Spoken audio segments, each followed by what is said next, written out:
मेरा नाम कविता है। मैं एक अच्छे परिवार से हूँ। मेरे 2 बच्चे भी हैं। मैं एक ऑफिस में काम करती हूँ। मेरे पति की भी नौकरी अच्छी जगह पर अच्छे पद है। मेरे ऑफिस की एक ब्रांच मेरे शहर से दूर दूसरे शहर में थी। मेरा ट्रांसफर उस ब्रांच पर सीनियर ऑपरेटर की हैसियत से हुआ था। मेरे साथ एक जूनियर भी था और उसका अभी उसका भी प्रमोशन हुआ था।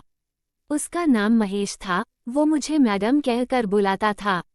हम दोनों स्थानांतरण वाले शहर को चल दिए।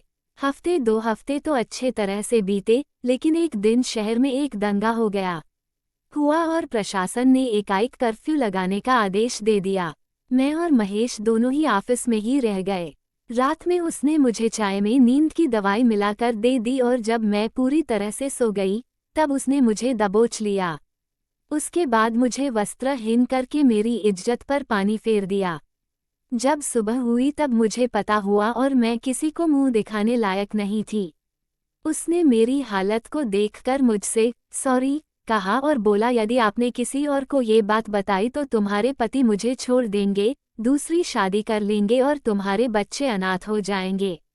मैं परिस्थिति के सामने झुक गई। उस रात के बाद महेश मुझे हर रात अपनी हवस का शिकार बनाता गया। मैं रात में उसकी हमबिस्तर होती जबकि दिन में वो मेरा जूनियर होता।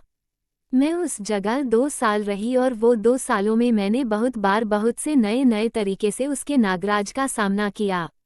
पहली रात को तो पता नहीं था, अगले दिन मुझे 2 दिन तक बहुत दर्द हुआ था।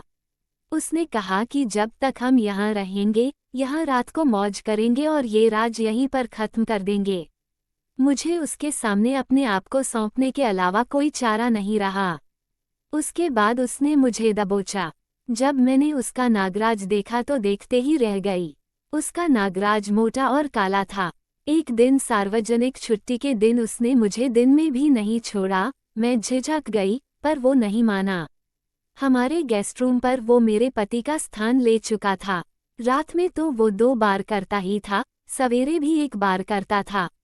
छुट्टी के दिन तो यही कोई 4 से 5 बार मैं उसकी सेवा पूरी करती हूँ। एक दिन उसने ऑफिस का काम बिगाड़ा और मैंने उसे थोड़ी सी ऊंची आवाज में वैसा नहीं करने को कहा। उस शाम मेरी शामत ही आ गई। गेस्ट रूम में पहुंचते ही उसने मुझ पर थप्पड़ बरसाने चालू कर दिए और शराब पीकर मुझको बहुत ही निर्दयतापूर्वक पटक पटक कर अपनी प्यास बुझाई। मैं रो पड़ी, पर उसको कोई दया नहीं आई।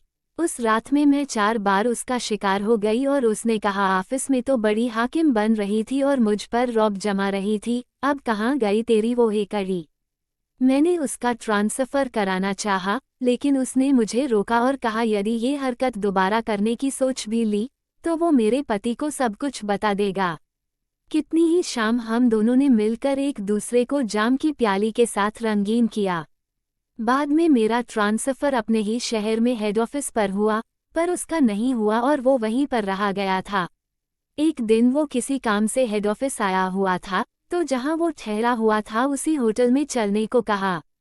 मैं मान गई और उसने वो शाम मेरे साथ मौजमस्ती करके ही गुजारी। अगले दिन छुट्टी का दिन था, तो उस दिन उसने मुझे पूरे दिन भर मौज करने के लिए आने को कहा। मैंने मना किया तो वो कहने लगा ऑफिस के काम से जाना है, ये कहकर आओ ना मेरी जान। बाद में मैं भी मान गई और पूरी सज-धज कर उस होटल में चली गई। उसने जाते ही मुझे प्रपोज किया और मैंने गुस्से में कह दिया तूने जो किया है उसके बाद भी तुझे लगता है मैं तुझसे प्यार करूंगी। वो कुछ नहीं बोला, उसने अपना फ़ोन निकाला और मेरे सामने ही वीडियो डिलीट कर दी। उसके बाद उसने कहा आज आखिरी बार कर लेते हैं। मैं मान गई और उस दिन उसने मेरे साथ इतने प्यार से किया कि मैं उसकी दीवानी हो गई और उसको आई लव यू बोल उसे अपना बना लिया और दोबारा उसी शहर में उसके साथ जाकर रहने लगी। अब हम दोनों का फिर से ट्रांसफ़र हो गया है और हम सब शायद हमेशा के लिए अगल हो गए हैं। दोस्तों, आपको कहानी पसंद आई हो तो लाइक ज़रूर करें।